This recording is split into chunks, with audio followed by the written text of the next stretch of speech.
Supermarkets are a place I usually try to avoid, but when I'm stuck in a supermarket, I conduct a little one-woman resistance against these self-serve checkouts. And inevitably it means I have to stand rather forlornly waiting for the single cashier left with a human being behind it, while the other shoppers zoom past me to the do-it-yourself checkouts. But eventually I get to speak to a human being and we have a conversation. And usually they appreciate my rather pathetic little stance. And some of them have said to me that what's happening there is that other cashiers, other people working behind the tills, have been sacked, been made redundant, lost their jobs. But actually what's going on is that the supermarkets are hiring more and more security guards to cope with rising levels of shoplifting.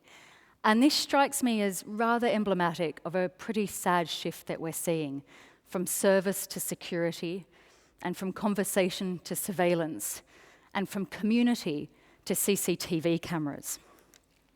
And what's going on here is that we no longer have an economy that works for us. Actually, it's the other way around. We've become inputs into the economic process. We're like factors of production, just-in-time inventory, like a pallet of paper or a bag of nails. We're on demand when businesses need us, and then disposable when we're no longer required by the businesses.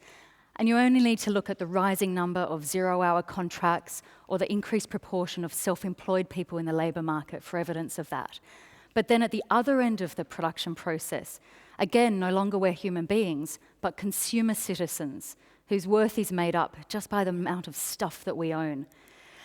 And what's going on here is something that I call the pernicious paradox, in that this economy that we've got, with its emphasis on mobility and flexibility and competitiveness, that sort of economy actually relies on us having friendships and families, social assets, if you excuse the jargon, but relies on us to have a network of people around us in order to be able to engage in that sort of economy. But the problem is that very economy, with its emphasis on flexibility and competitiveness, is actually tearing up those very networks, those friendships and relationships that it relies upon. So let me give you an example. If Gurjit here, say if he has a job on a zero-hour contract, and he's lucky if he knows if he's going to get a shift the next week. If his shift manager calls him up and says, look, I need you in at 6 a.m., you've got a 3-hour shift, come in 6 a.m. tomorrow morning. If Gurjit doesn't have some friends and families around him who he can, as they say in Glasgow, chap on the neighbour's door and say, look, can you mind the children? I've got to go off to this shift at 6 a.m. tomorrow morning. He can't participate in that hyper-flexible economy. And the problem is, those sort of relationships, those friendships, they require nurturing, they require reciprocity, they require people to be in communities, they require strong community solidarity. And that won't be forthcoming when people are having to work 3 jobs on the national minimum wage just to keep their family away from food banks. And it can't be cultivated in a world of conspicuous and competitive consumption, hence the pernicious paradox. And to me, the big problem, and it's not just to me who's seeing this actually, and I suspect it's actually part of why you're here today, is that we've come to see our value as communities and our value as a country as about money and about the economy. And even then, when we're looking at the economy, we're seeing it through a very narrow and flawed lens of gross domestic product. And this is fairly recent. Since the Bretton Woods Conference in 1944, GDP became the preeminent measure that we used to measure economic success. It's how we compare the size of nations to each other. It's how we do our economic planning. It's how we assess levels of expenditure, say on aid or the percentage of GDP that goes to education or health, for example. And even here in Scotland, GDP is preeminent in the National Performance Framework that sets out the very purpose of government. It's dominated by GDP. And what we've got is our political leaders and our bank governors heralding these green shoots of recovery as measured by incremental rises in GDP. If you can't read that at the back, the little character says, yes, the economy has never been healthier. And his little friend says, and the drugs needed to cope with it have never been more affordable. And what's happening is while we're seeing these apparent green shoots of recovery, we're more stressed, more anxious, more insecure than ever before. And you only need to look at the rising queues outside food banks, or evidence from the OECD saying that in rich countries, the use of antidepressants is on the rise. Or perhaps most starkly, evidence from the World Health Organization saying that globally, deaths from suicide exceed the number of deaths, number of people killed from war, terrorism, and homicide combined. 2 months into my job at Oxfam, 2 months when I'd been working in Oxfam, a powerful earthquake hit Haiti. Now, Haiti is, of course, a country that is already traumatized from the slave trade in the past, political violence in recent years, and natural disaster after natural disaster. When that earthquake hit, 1 million people lost their homes and 220,000 people were killed. Haiti's a place where life expectancy is 63. You might expect that that's par for the course for places like Haiti, places you'd perhaps normally associate with Oxfam's work, places far away, 30 hours flight. But as we can see here on this version of the Glasgow train map created by the very wonderful Jerry McCartney at NHS Scotland, if a man gets on the tube in leafy Jordan Hill, just in the West End, men living there can expect to live for almost 76 years. For every stop that they travel eastwards, men living in that locality lose 2 years of life expectancy. By the time they get to Bridgeton, which is just a 90-minute walk away, let alone a 30-hour flight, life expectancy for men is less than 62, 1 year less than in Haiti. And as Cam said, the further east you go, that gap widens from 14 years between Jordan Hill and Bridgeton to 28 years. And what's going on here is something so fundamental that it won't easily be solved by a few smoking cessation classes or healthy eating messages. It's much more profound than that.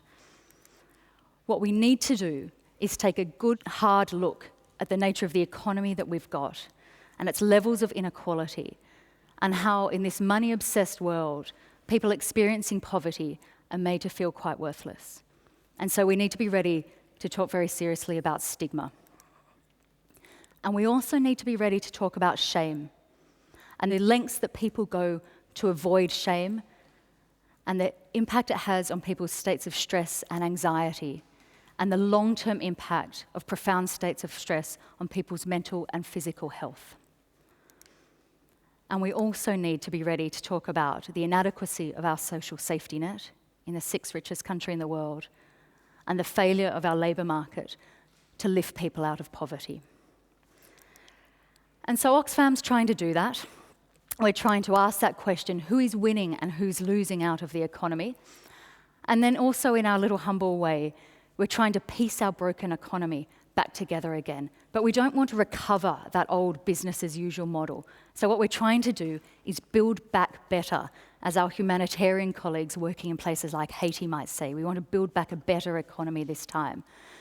And what we're trying to do, our tiny little contribution to this, is by creating something called the Humankind Index. It's a new measure of Scotland's prosperity that's about so much more than just pounds and pence. The Humankind Index is about putting things like equality, the environment, quality of our communities, and decent work at the forefronts of people's minds. At the top of the in tray of our politicians when they get to work on Monday morning, in the headlines when we think about how Scotland's performing rather than just incremental increases in GDP, and at the forefront of our minds when we think about Scotland's success. But I'll share with you a little secret, actually. There's nothing new in this. What's happened is that actually we've corrupted the original meaning of the word wealth, because wealth in Old English actually meant the conditions of well-being, the circumstances of people's lives and their communities and the economy that enable them to build the sort of lives they want. So that's what we're trying to focus on with the Humankind Index. And so for our approach, well, of course, we looked at all that fantastic work out there to go beyond GDP or build better measures of sustainability or well-being. We took all that and we all learnt from that, and we talk about standing on the shoulders of giants. But we did take a somewhat different approach, and we asked people. And this meant spending most of our very tiny little budget creating spaces for conversation. And most particularly, we reached out to the poorest and most deprived communities, people whose interests, by definition, are not being well enough served by the mainstream policy-making process. So we created spaces for them and we reached out to them. And we asked them, up and down the country, we asked, what is it that you need to live well in your community? focusing front and squarely on that conditions of well-being, real wealth, if you like. And so we held street stalls, we prompted conversations amongst families, amongst the young people involved in this, amongst people perhaps more experienced in our community. We held focus groups and much larger community meetings in which people could come together to argue and reflect and deliberate. And together what they did is they prioritized what's really important to them, what's important in terms of living well in their community.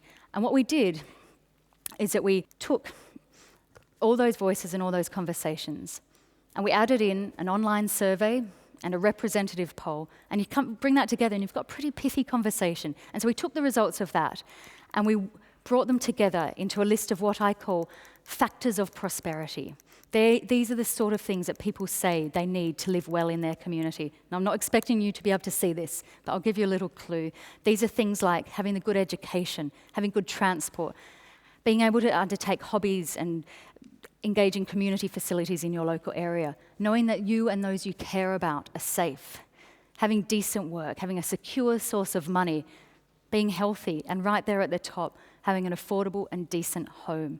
No one said they wanted loads and loads of money. What they said, they wanted enough money and security of money. But in their own words, people said to us, of course, we need health because it's something that enables us to go out to work, but also health affects people's mental health and their states of mind. People talked about the environment from an intrinsic perspective, but they also reminded us the environment is an ingredient into our ability to build our livelihoods. People talked a lot about work, and what they said is they wanted decent work and secure work, but they also said they wanted more than that. They wanted work that was worthwhile and felt satisfying, and one gentleman even said to us, at least a job that does not make you ill. People also said to us they wanted spaces to participate in community life without necessarily having to spend money. And I have to say, I think there's a really nice message here for Scotland's two biggest cities that are currently spending billions of our own money, taxpayers' pounds, expanding shopping centres. So what? Okay. So we got those 18 factors of prosperity, if you like.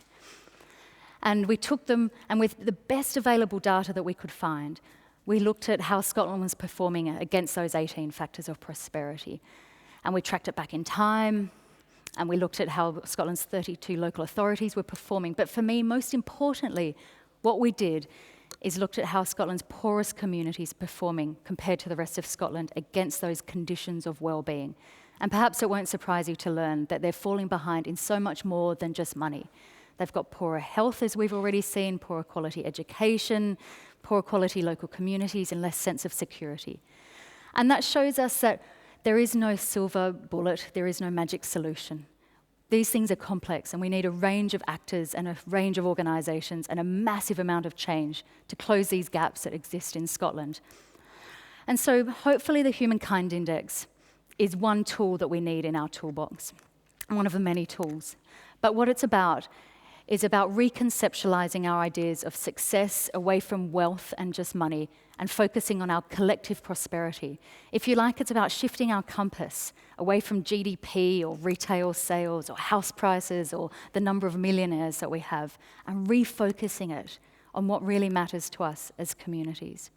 And by way of conclusion, if that ever feels like too much of an uphill battle, and as it does to me quite often, too much of a bridge too far, I'll share with you what a friend and colleague once said to me, that if you ever need to be reminded that people deep down really do care about each other, all you need to do is look for the mittens on rails. These are instances where people walking along have stopped, seen a fallen mitten or a hat or a scarf, and they've bent down and they've picked it up and they've put it on the railing in case the owner, a stranger who they'll never ever meet, returns to pick it up. And the lovely thing is, once you start looking, you see these mittens on rails everywhere. And to me, this just reminds us of what our real Commonwealth is. Thank you.